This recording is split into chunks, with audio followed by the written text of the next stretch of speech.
예수 그리스도의 생명의 빛이, 복음의 빛이 우리의 심령 가운데, 우리의 가정 가운데, 우리 교회 가운데 가득 비춰지기를 간절히 축원합니다. 드디어 요나가 하나님의 말씀에 순종하여 니느웨로 향하기 시작하였습니다. 요나가 하나님의 말씀을 따라 움직이기까지 얼마나 많은 일들이 있었는지 알고 계실 거예요. 지난 2달여 동안 계속해서 요나서 말씀을 강의하고 함께 말씀을 들었으니 요나에게 어떤 일들이 일어났는지 아마 기억이 되실 거예요. 하나님의 얼굴을 피하여 도망가는 그 일이 들통나서 이방인들에게 수치를 당하기도 했습니다. 큰 풍랑 속에 바다로 던져져서 짜릿짠 그 바닷물에, 그 소금물에 절여지는 고통도 겪었죠.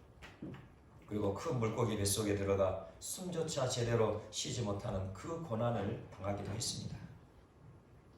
비록 하나님의 말씀에 불순종함으로 그의 인생에 다시는 겪고 싶지 않을 그 비참한 일들이 있었지만 하나님의 은혜로 구원받았던 요나였습니다. 하나님의 뜻을 따라 다시 믿음의 발걸음을 내디딜 것을 결단하며 고백하였던 그 마음만은 간직하고 있었습니다. 그러나 여전히 요나의 마음에는 니느웨를 향한 하나님에 대한 의구심이 해결되지 않았어요. 하나님의 뜻이니 하나님의 말씀이니 순종하는 것이 마땅하지만 자신의 민족을 괴롭히고 자신의 가족들, 자신의 이웃들에게 그 고통을 주었던 이방인들을 구원하시려는 하나님의 마음을 도저히 이해할 수 없는 거죠. 하지만 요나는 두 번째로 하나님의 말씀이 임할 때에 이제는 순종의 발걸음을 내딛었습니다. 그런데 요나의 순종, 하나님의 말씀을 따라 발걸음을 내딛는 요나의 순종은 온전한 순종이 아니었습니다. 오늘 4절 말씀 함께 같이 한번 보도록 하겠습니다. 오늘 본문 말씀 4절 우리 함께 보도록 하겠습니다.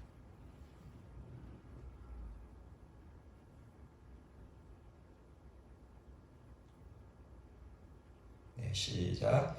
요나가 그 성읍에 들어가서 하루 동안 다니며 외쳐 이르되 40일이 지나면 니느웨가 무너지리라 하였더니. 아멘.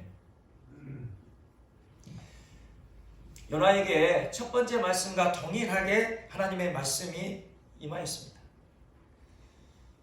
하나님은 동일하게 큰 성읍 니느웨로 가서 회개의 메시지를 전하라, 그렇게 요나에게 명령하셨죠. 그 하나님의 명령을 따라 요나는 니느웨에 도착하였습니다. 그리고 하루 동안 하나님의 말씀을 선포하였다, 그렇게 성경은 기록하고 있습니다. 하지만 니느웨 성, 사흘 동안 걸어 다녀야 할 만큼 큰 성읍이었습니다. 3절 말씀에 이렇게 말씀하고 있죠. 요나가 여호와의 말씀대로 일어나서 니느웨로 가니라. 니느웨는 사흘 동안 걸을 만큼 하나님 앞에 큰 성읍이다. 니느웨는 사흘 동안 걸을 만큼 그렇게 큰 성읍이었어요. 그렇지만 요나는 하루 동안 다니며 40일이 지나면 니느웨가 무너질 것이다, 니느웨가 멸망당할 것이다, 그렇게 선포하였다는 거예요. 이는 무엇을 의미합니까? 요나가 하나님의 말씀을 따라 순종하면서 회개의 메시지를 선포했지만 니느웨의 성 그 구석구석을 다 돌아다니며 외치지는 않았다는 거예요. 쉽게 말씀드리면 큰 장터, 큰 길만을 돌아다니면서 설렁설렁 그렇게 회개의 메시지를 선포하였다는 것을 알게 된다는 거죠. 하나님의 말씀에 순종하며 나아갔던 요나, 그 요나가 큰 물고기 뱃속에 들어가 있을 때에 하나님께 고백했던 것들이 있었습니다. 요나 2장 9절에 그렇게 고백했죠. 나는 감사하는 목소리로 주께 제사를 드리며 나의 소원을 주께 갚겠나이다. 구원은 여호와께 속하였나이다. 이렇게 고백하였던 요나였어요. 하나님께 감사하고 자신을 구원하여 준, 자신이 하나님의 말씀에 불순종하여서 참으로 죽을 수밖에 없는 그이었지만 하나님의 전적인 은혜로 큰 물고기를 보내셔 구원하셨던 하나님의 사랑, 하나님의 은혜에 감사하며 하나님께 나의 소원, 하나님께 마땅히 드려야 할 그 소명을 온전히 갖겠다, 감당하겠다, 오직 하나님께 구원이 있다, 그렇게 고백하였던 요나였습니다. 그러기에 요나는 공수표를 만발하지는 않았습니다. 그래서 하나님의 말씀에 순종하기는 순종했어요. 그런데 오늘 말씀을 보면 그 순종이 억지 순종이 되어버렸다는 거예요. 마음과 정성을 다한 순종이 되지 못했다는 거죠. 그런데 놀라운 것은 그 이후의 일입니다. 오늘 본문 요나서 3장 5절 말씀 우리 함께 또 보도록 하겠습니다. 3장 5절 시작. 니느웨 사람들이 하나님을 믿고 금식을 선포하고 높고 낮은 자를 막론하고 굵은 배 옷을 입은지라. 아멘. 그렇게 대충 하나님의 말씀을 선포했는데도 뭐라 말씀합니까? 니느웨 사람들이 믿었다는 거예요. 굵은 베옷을 입었다는 거죠. 니네 사람들이 굵은 베옷을 입었다는 것 무엇입니까? 스스로 낮아져서 하나님 앞에 스스로 낮아져서 자신의 잘못, 자신의 죄악을 인정하고 회개하며 돌이키기를 결단했다는 것을 말씀하고 있는 거죠. 더욱이 또 뭐라 말씀합니까? 금식을 선포하고 높고 낮은 자를 막론하고. 높고 낮은 자 할 것 없이 니느웨 성의 모든 사람들이 하나님 앞에 겸비하여 금식하면서 회개하였다는 거예요. 어떻게 이런 일이 일어날 수 있습니까? 요나는 니느웨 성에 있는 거리마다 다 돌아다니면서 사흘 동안이나 되는 그 큰 성을 다 돌아다니면서 하나님의 말씀을 선포하지 않았어요.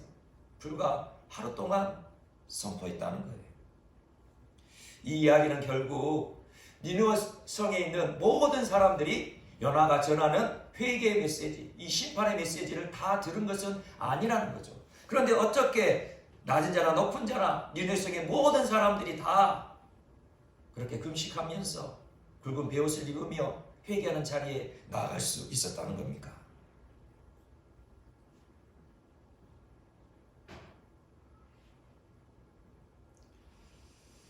이것은 요나의 메시지를 들은 니느웨 성 사람들이, 심판의 메시지를 들은 니느웨 성 사람들이, 그 일부의 사람들이 자신의 가족들, 자신의 친구들, 자신의 이웃들에게 전해 주었다는 것을 우리가 짐작하여 알 수 있다는 거죠.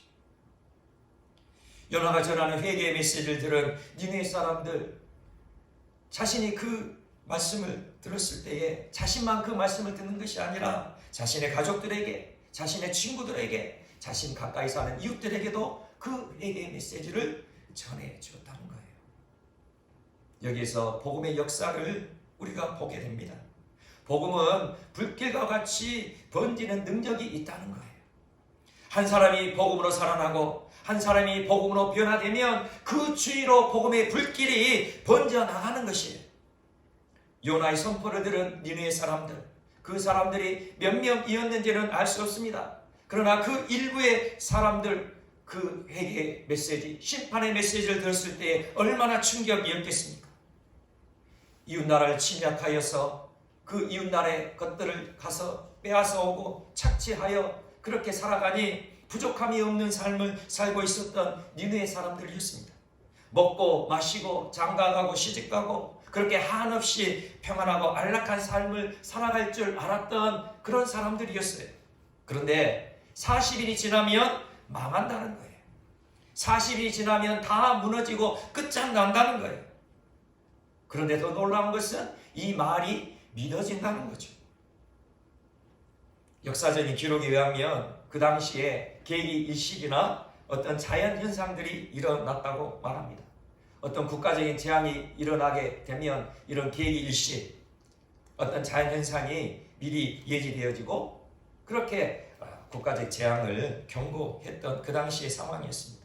그러니 요나 선지자의 이 선포가 들렸을 때에 이전에 계기일식이 일어났어요. 하늘이 캄캄해졌어요. 우리나라에 무슨 재앙이 일어날까 그렇게 두려워 있는데 어느 날 요나 선지자가 나타나 40이 지나면 이 땅이 망할 것이다. 그랬으니 믿어질 수 있는 거죠. 또한 요나 선지자가 큰 풍랑 속에 바닷속에 던져졌지만 살아났다는 소식 아마 그 니느웨 성에도 파다하게 퍼졌을 거예요. 그렇게 기적적으로 살아났던 그 요나 선지자가 자신들 앞에 나타나 하나님의 말씀이니 40일이 지나면 너희가 다 망할 것이다. 그렇게 선포하니 니느웨 사람들이 믿을 수 있는 거죠. 그러나 정확한 이유는 알 수 없습니다. 어떠한 이유였든지 니느웨 사람들이 하나님의 말씀이 들릴 때에 믿어졌다는 것이 중요한 거죠. 선포되어진 하나님의 말씀이 믿어지니 니느웨 사람들 그냥 있을 수가 없는 거예요. 나만 구원받을 수 없는 거죠. 나만 평안할 수 없는 거예요. 나의 가족, 나의 친구들, 나의 이웃들이 다 망하고 있는데 나만 가만히 있을 수는 없었다는 거죠. 그래서 발벗고 하나님의 말씀을 전하였어요. 40일이 지나면 우리 니느웨 성이 망한대. 하나님을 믿어야 해. 하나님께 회개하며 돌이키지 않으면 다 멸망당한다고. 우리 금식하며 베옷을 입고 겸손히 하나님께 엎드려 하나님의 구원을 얻도록 합시다.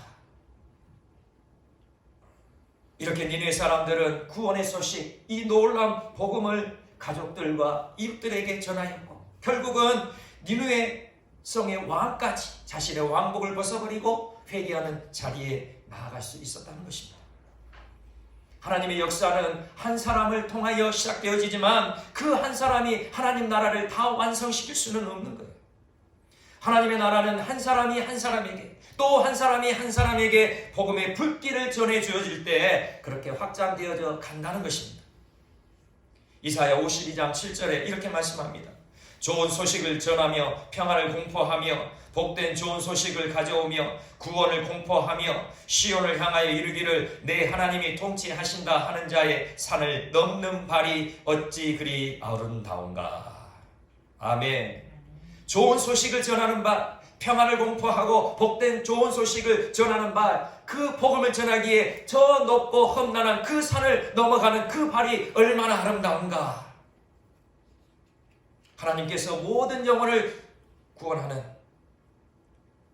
기쁜 소식, 좋은 소식, 복음을 전하는 발, 그 발이 가장 아름답다.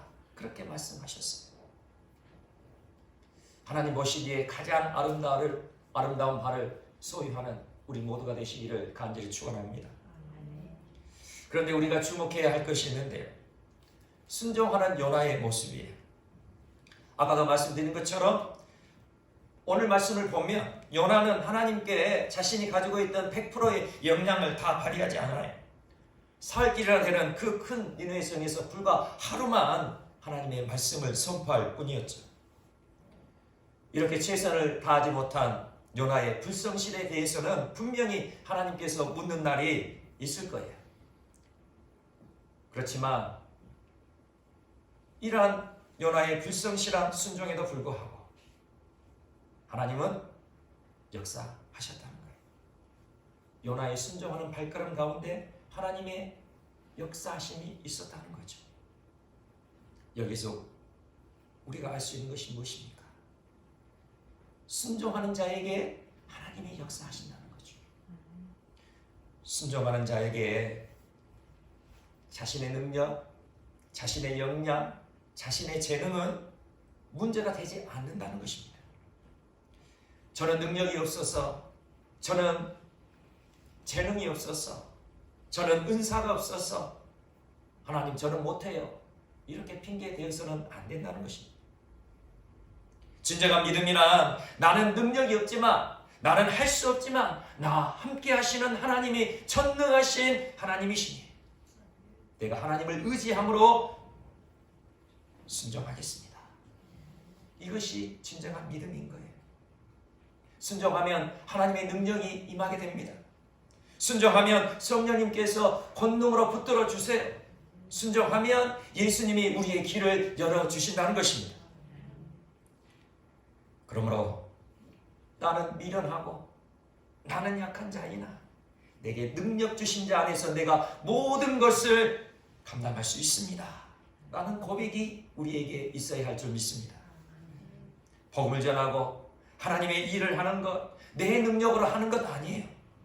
복음을 전하고 하나님의 일을 하는 것 오직 믿음으로 하는 것임을 명심하시기 바랍니다. 지금 죽음 이후에 우리가 죽고 난 이후에 심판이 있음이 믿어지면 복음을 전하게 되는 것이죠. 하나님이 살아계시고 하나님이 나를 사랑하시는 아버지이심이 믿어지면 기쁨으로 하나님의 일을 감당하게 되는 것입니다.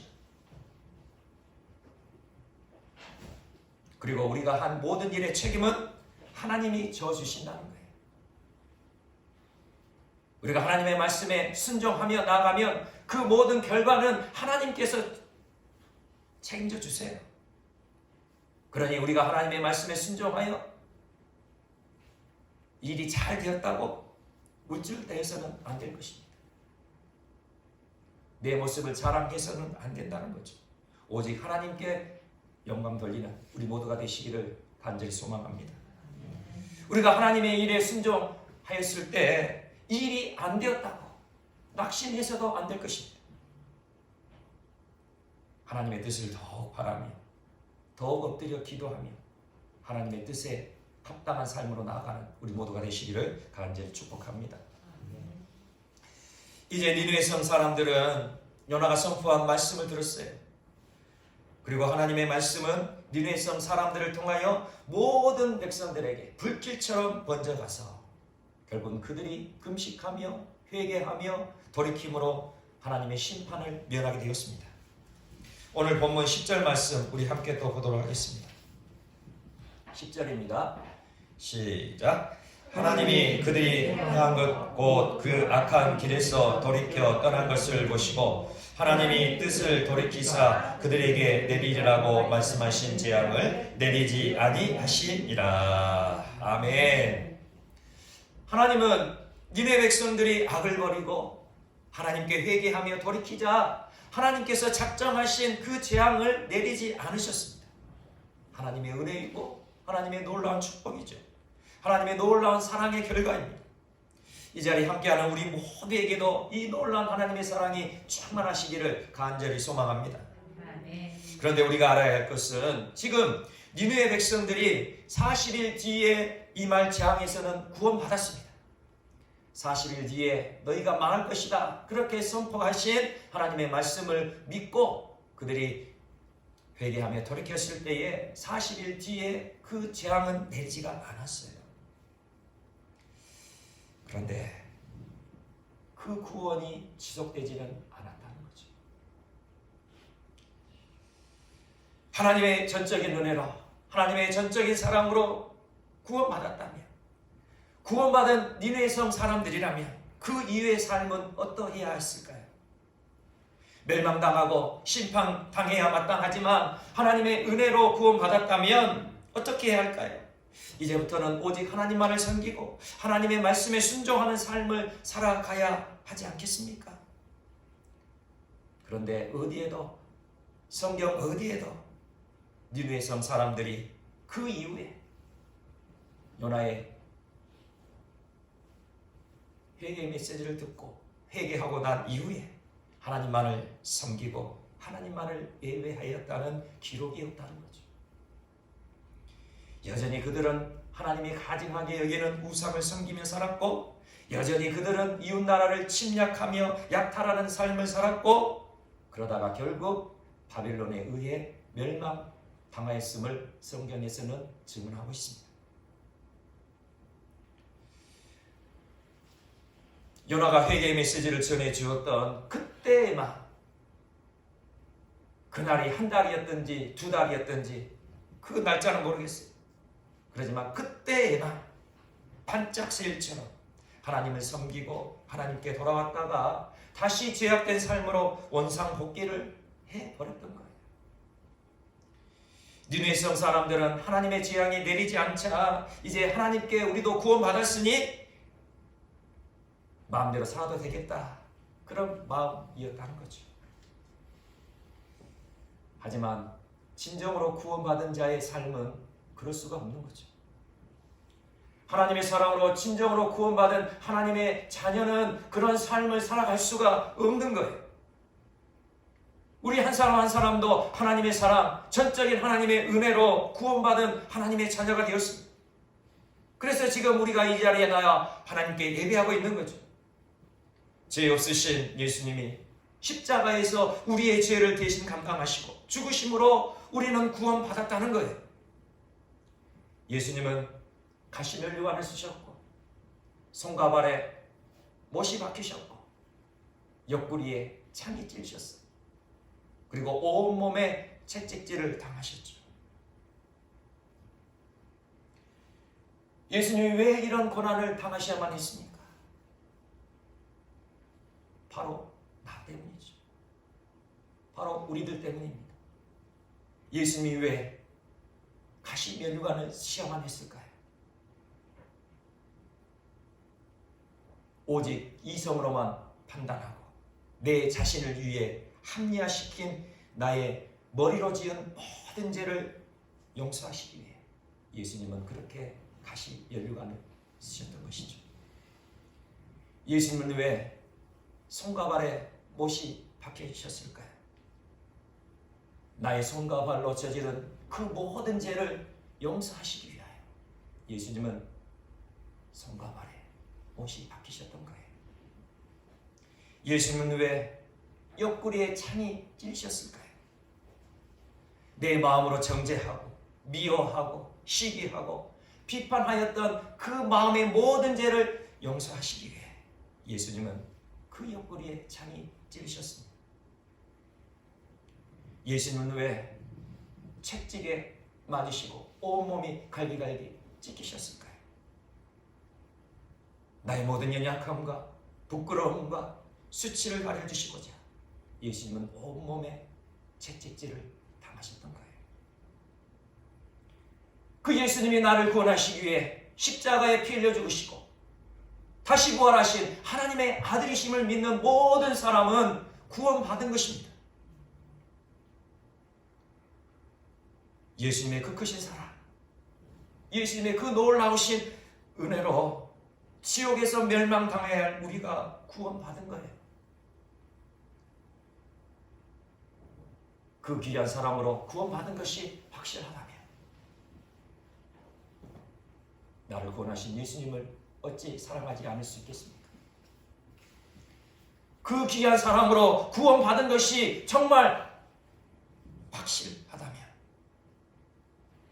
독생자 예수 그리스도를 보내주신 하나님 아버지께 어찌 순종하지 않을 수 있겠습니까? 이것은 억지도 아니고 강제도 아니에요. 하나님의 놀라운 사랑, 예수 그리스도의 십자가의 그 놀라운 은혜를 받은 사람은 자발적인 사랑, 자발적인 순종을 드릴 뿐이에요. 그런데 지금도 니느웨 성 사람들처럼 반짝 세일 신앙을 가진 그리스도인들이 너무나도 많다는 사실이 마음 아픈 일이라는 거죠. 구원은 가깝고 심판은 저 멀리 있는 것처럼, 아예 심판은 오지 않을 것처럼 그렇게 종교 생활을 하고 있는 사람들이 너무 많다는 거예요. 그러나 주님은 우리에게 분명히 말씀하셨어요. 종교 생활하는 모든 면목상 그리스도인들에게 예수님은 분명히 경고하셨습니다. 천국문 앞에서 통곡하는, 천국문 앞에서 탄식하는 소리가 들려올 것이라 분명히 그렇게 말씀하셨어요. 나더러 주여 주여 하는 자마다 다 천국에 들어갈 것이 아니요 다만 하늘에 계신 내 아버지의 뜻대로 행하는 자라야 들어가리라. 그때 내가 그들에게 밝히 말하되 내가 너희를 도무지 알지 못하니 불법을 행하는 자들아 내게서 떠나가라 하리라.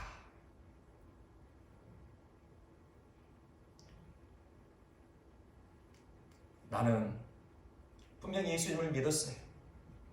예수님을 믿으니 구원 받은 줄 알았죠. 하나님께 회개할 때도 있었어요. 그런데 죽음 이후에 하나님의 심판대 앞에 섰는데, 주님의 심판대 앞에 섰는데